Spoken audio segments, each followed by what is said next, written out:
Hello, and thank you for tuning in. You're watching the Dr. Sheila Show, where we believe that your thoughts become your reality. We have an amazing show ahead of us for today. I'd like to welcome my guest for today. His name is Dr. Nwokoji. Dr. Nwokoji, welcome to the show. Thank you for inviting me. Thank you. I want to talk about you. I want you to tell us who you are and what it is that you do. My name is Dr. Nwokoji. I'm a father. I'm a husband. I'm a professor of criminal justice. And presently, I run an organization in College Park. It's called the Place of Joy Ministries, where we help ex-offenders. Wow. Yes, and I have a PhD in criminal justice, and I've produced a lot of graduates, most of them in different parts of the world, empowering the communities. So you've spent a lot of time in the criminal justice field. Yes. Can you kind of tell us about some of the positions that you've held? You've also been a university professor and so many other things that dealt with criminal justice. Can you kind of tell us about, yes, that? I was a police major for quite a long time. I've worked in corrections. Oh, wow. I worked in the juvenile justice system for so many years. I've taught criminal justice at many universities. I've been a dean of a university. And you know, we've touched lives out there. Right, so we a have very learned. long, positive career. Yeah. Let me ask you though, with everything that you have done, you perhaps, like all of us, have faced some challenges in your life. Yes. Can you kind of tell us about some of what those challenges may have been and how you were able to overcome those challenges? An immigrant. Being an immigrant is a challenge, coming to a different culture. Where are you from? I'm originally from Nigeria. You know, that's a different, coming out here is quite different. Academics is different, lifestyle is different, that's a challenge. Right. And but it took discipline, it took commitment, and I refuse to give up. I don't take no for an answer.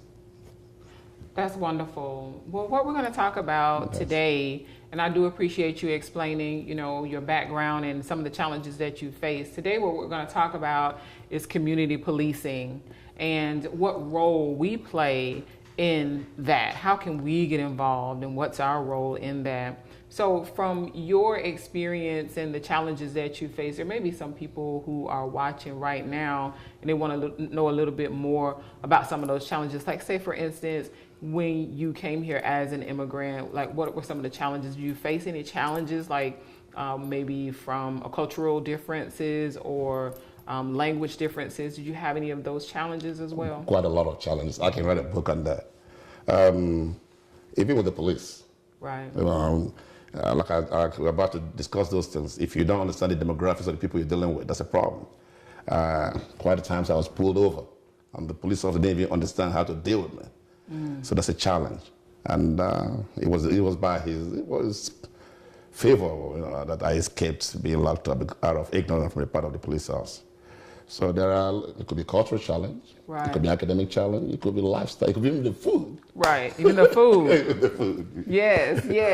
So academics, cultural, language, food, everything is pretty much different. Pretty much it's an immigrant. Right. The life of an immigrant is an exciting journey. So I think sometimes we may take that, you know, for granted that, you know, if we've been here, like I've been here my entire life. I mean, I've visited, you know, quite a few other countries, but I've not lived anywhere else. So it would obviously be very difficult for me if you took me right now and put me in another country. So I think sometimes we may take that for granted. We don't quite understand the challenges that people face when they come to, you know, America or any other country that they have not lived in before. So I am so happy that you are tuned in today. As I stated before, we're going to talk about community policing and how you get involved. What role do you play? I appreciate you tuning in to the Dr. Sheila Show, where we believe that your thoughts become your reality. Stay tuned.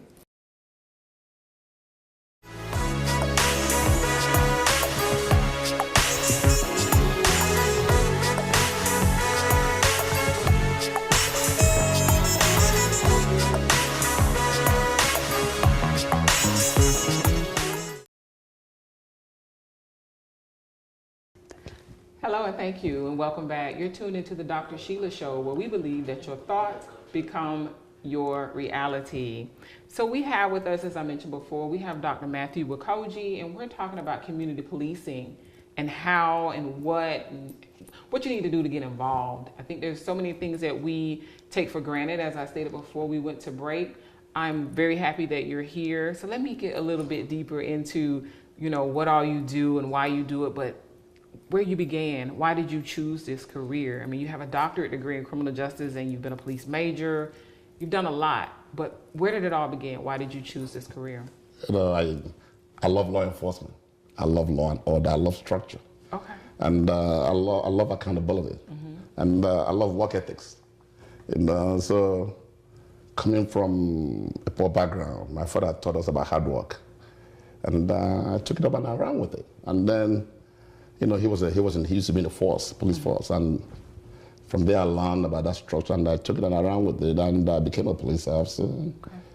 Went through the system and I enjoyed it. Okay. And I cannot stand a criminal. Right, I can't stand a criminal. Right. So from there, I joined the police. I did what I was supposed to do. I stayed with them for almost 10 years. Okay. And then after I left the police force, I worked for corrections. For corrections where it's quite different. There's a difference between policing and corrections. In corrections, you have to deal with inmates. Okay. Okay, I did that one, and after that, and then I finished a master's in criminal justice and did a PhD, and then I went into teaching. Wow. So it's been from one thing to the other. And presently, we are helping ex-offenders. Okay. When they come out, we help them get jobs. Through your nonprofit. To get employment. And then, that's what we do now. Okay. So basically, it went back for a very long time because your father was involved and you started out, as a police officer, and then you moved into corrections. So it's different. I'm glad that you made that point because sometimes people may not really understand that there is a difference because you're dealing with the inmates as opposed to policing, maybe, pulling somebody over for a traffic ticket and so on and so forth. So when we talk about community policing, what exactly does that mean? Because someone may be watching it, it may not understand what that exactly means. When we talk about community policing, we're talking about the relationship between the police and the community. Okay. And it's very vital. Very vital. Very vital. Most of the tragedies you see now with all these killings and loss of lives, there's a disconnection between the community and the police. A disconnect. Why do you think that disconnect is? One is lack of trust. Two is lack of education. The community has to be educated. It has to start from the family, where we teach young people about respect, about authority. The leaders in the community have to get involved. Ambassadors, our pastors have to educate our community on what respect is, what is authority. And so when we get into that, so that and teach them so that when you meet a police officer, you understand he represents authority. Right. And then know there's a way you approach the police officer. We understand there are some people that come to the police with bias. Right. We understand that. Right. But when you understand basic concepts like respect, like authority, like family, it goes a long way to reduce loss of lives. Right. Certain lives can be saved. Right. So these are the basic things we have to educate our community about. Okay. Those fundamental things. So let me ask you this question because it's been, kind of portrayed quite a bit in the media where the individual is respecting, authority and, being very respectful and showing their ID and all of that. But then, unfortunately, sometimes bad things happen. So we understand that definitely as citizens, we need to be involved and we need to make sure that we're respectful of authority and all of that. But do you also feel that on the side of the police, we can perhaps provide some more training and education as well? Well, there are factors that impact the criminal justice system. One is race. Two is gender. Okay. Three is politics. Four is economics. The police need education. Right. You have to understand the demographics of the people you're dealing with. Okay. You have to understand the culture of the human beings you're dealing with. And then the leaders, they have to look at their curriculum. Okay. Teach the people, educate the young, educate them. Right. Otherwise, if you don't educate them, you see the police will approach the community from the angle of resentment. We and them. They become cynical. I see. And this is why you have to educate these young officers because sometimes they approach the community from a different perspective. So without proper education, any little thing they can snap and then. Okay. And that's what is happening most instances. So that is that's what you feel is some of the things that is happening now is lack of education. Lack of education, lack of information, understanding your culture or the culture of the people you're dealing with, understanding demographics. There are certain basic concepts. There has to be mutual respect. There has to be teamwork. There has to be admiration for the people you're dealing with. Right. On both sides. On both sides. Correct. Yes. Those are excellent points that you make, because I think that, definitely as a community, as citizens, we have to be educated. And of course, we have to make sure that we are respectful of police and anybody that we come in contact with, whether or not it's police or not. But then I think also, as you indicated, it goes both ways. It's a two-way street here. So It's very important that police as well are trained and educated.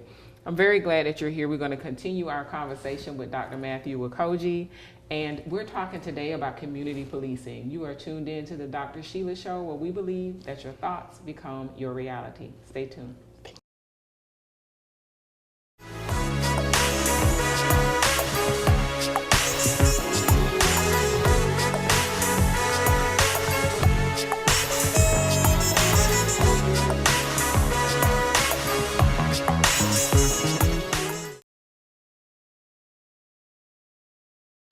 Hello and welcome back. You're tuned into the Dr. Sheila Show, where we believe that your thoughts become your reality. We're going to continue our conversation with Dr. Nwokoji, and we're talking about community policing. Before we went to break, we talked about, education and training on both the citizens' part as well as police and law enforcement, their role as well. So it's a two-way street, and it's very important that we reiterate that. You have so much experience. I think one thing that we would like to talk about, of course, because I have a mental health background, and we see it quite often in the media where police are interacting with individuals who have mental illnesses, and it doesn't quite go so well. So what are some suggestions that you would give for them when they are encountering individuals with mental illness? How can we have better relations? Ignorance creates crisis. Information settles it. I've seen instances. I like that. I've seen instances where people have been killed by police officers due to ignorance. Right. You think that somebody that has a mental case is being overly aggressive. Right. But this is why we need to educate them on communication skills. We definitely have to teach them. Teach them what to look for in terms of the signs. Right. The symptoms, what to look for. Because right now, is there any training or anything when the police goes through the police academy? Is there here's what you do if you encounter someone that has a mental illness? There are some. Memphis has one now. Memphis, Tennessee, but not most places they don't. But Memphis, Tennessee, they have a very good program. Oh, wonderful. And those of us who are experts in this field, like you have a mental background, have a background in criminal justice, we need to go out and educate these police officers. Okay. Even in corrections. Right. I remember when I used to work in corrections, we didn't know what to do with inmates that had mental issues. Oh, wow. All we did was quarantine them and put them in a place, and then give them medication. Give them medication to just kind of keep them sedated. That's it. Right. Wow. We need to go out there. Right. One more time. And empower the community. So let me ask you, I'm glad that you mentioned the community, because you have a nonprofit organization. Tell us again a little bit more about it and how the community can get involved if they want to get involved with a nonprofit organization, because you said it's for ex-offenders. It's for ex-offenders. Like I tell people, we've been empowered to empower others. It's not about me. Right. I have seen a lot of folks when they come out from jail, 15 years, 20 years, it's a different world out here. So what we do, we help you, we educate you, we empower you, we bring you in. Okay. Some of them don't have support system. No support. And you'd be surprised how many of them don't know how to read and write. Right. That was my first shock when I used to work in corrections. So we teach you how to read and write, we teach you social skills, we teach you how to go for interviews, we get you ready. You bring them in and show them some love. Right. And then take your low judgmental thing, because most places will tell them no. Everywhere you go is no, and it's difficult. I would imagine that they get a lot of no's. If you come out with felonies and so on and so forth, I would presume that they would get a lot of no's. And if they don't know how to appropriately dress, and just take, for instance, someone that's been incarcerated for 20 years, 20, 25 years. Cell phones were not what they are now, just everything would have changed by the time they come out. So that's great that you have that. So if someone's watching and could they volunteer with your organization? Yes, well, what we do, we're free to volunteer. You can go to our website, www.placeofjoyministries.org. We get in touch with prisons. When they are coming out, they can give us a call. And but the only problem we're having is funding. Oh. Because we can't deal with a lot of them. There are so many. We get phone calls from all over the nation, but we do our best to meet it. Right. But we expect the community to give us support. Right. You know, all these DAs and all these judges and all the people in the community. We need your support system. Right. And we need, even the people in the community, we need $5, $10. Right. Because some of them need places to live. Right. Or clothes. Clothes. We need some experts to come and teach them, so, you know, study skills, how to read and write. How to read and write. How to read and write. You'd be surprised. So you say that a lot of them don't know how to read and write when they come out of prison. Yes. Wow. A lot of people don't need, a lot of them. Typing skills, computer skills, and all computer of that. skills, what we take for granted. What we take, yeah. When I used to work in corrections, the first shock that I had was, you know, one of them said, Officer Nwokoji, you know, they don't know how to say Nwokoji. Right. I said, okay, say it the way you want to say it. You know, can you help me write a letter to my girlfriend? That was a shock. And then what I used to do was, instead of, you know, locking you back up, I asked you to go get a GED. Right. So there's so many ways that we can touch these lives. Right. We didn't get all these degrees and all these positions just for you and myself. Right, just for you to have just to empower others. Exactly. You know, and as an immigrant, listen, I've been blessed. I've been empowered in this nation. So all the things that you have experienced and encountered personally and, you know, professionally, you have accomplished, you know, your goals. So now you want to give back to the community. That's life. The reason why you have created a nonprofit is to give back to the community as well. Yes, ma'am. So through your nonprofit, you want to work with, where you are working with ex-offenders. To make sure, because we have this recidivism, you know, rate where they come out and they get all these no's and then they repeat and they go back in. So perhaps I'm glad that you have what you have and what you're doing, because perhaps if we teach them the skills that they need and we set them up for success, then we won't set them up for failure. That's right. You reduce that revolving door. The revolving door. You empower families. You know, it's easy for her to give you a judgment. Right. But like I tell a young police officer, when you destroy one gentleman or one lady, you destroy a generation. A generation. Destroy a generation. So we are there trying to help them, give them hope. And say, look, listen, it's not over till you say it's over. Right. You don't know how many no's I had. People say, man, what's your name? You can't even write your name. Or where are you from? All that garbage. Right. But, you know, we teach them to believe in yourself. It's about believing the way you think. We empower your thinking. We empower your believing. That's right. And, you know, right thinking, right believing is right living. So once we change the way to think, that you went to jail, you've paid your dues, man. Come on. You served your time. You can still make it out here. Right. Right. Come on out. And come on. Yes. Yes. Get involved in the community and do some very positive things. So tell us this, you know, give us your contact information, and as well tell us about some of the projects that you are working on, or some of the things that you may be doing in the community as well. Right now we have a program going where from time to time we get all of them. Those of them that are looking for jobs, we get them involved. We open doors for them. Those of them that are looking for places to get clothes, we help them. And, you know, sit down with them and give them hope. Awesome. So give us your website one more time for our viewers so they'll know where to go if they want to get involved. Find out more information. www.placeofjoyministries.org, or you can even reach our number. Reach us at 678-508-6724. 678-508-6724. And, you know, from time to time, I go around to different agencies. I go, you know, we go places, we visit prisons, we visit courts. You know, and wonderful. It's something of joy to give back. Right, and that's why it's called Place of Joy Ministries. That's wonderful. Thank you for being my guest on the Dr. Sheila Show, Dr. Nwokoji, where we believe that your thoughts become your reality. Thank you. Thank you very much. Thanks for inviting me. Of course.